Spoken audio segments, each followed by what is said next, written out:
Этот закон сегодня работает, действует, но есть свои определенные проблемы. Ну, любое новшество, любые новые ограничения, за ними будут проблемы. Мы сейчас ими занимаемся, постепенно внедряем. Как вы знаете, сейчас этот закон действует на территории Иссык-Куля, Иссык-Кульской области и особо охраняемых природных территориях.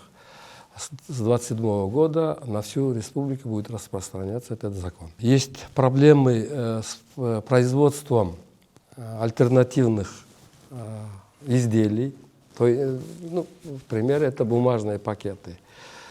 Мы сейчас совместно с Министерством экономики и другими ведомствами работаем над тем, чтобы регулировать это производство.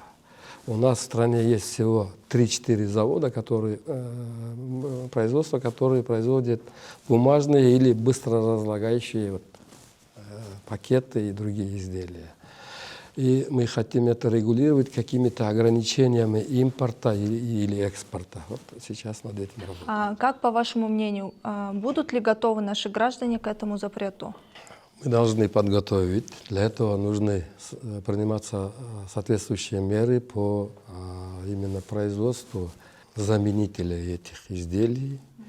Они сейчас делаются, значит, ведутся работы по их увеличению и созданию условий для организации производства таких изделий в нашей стране.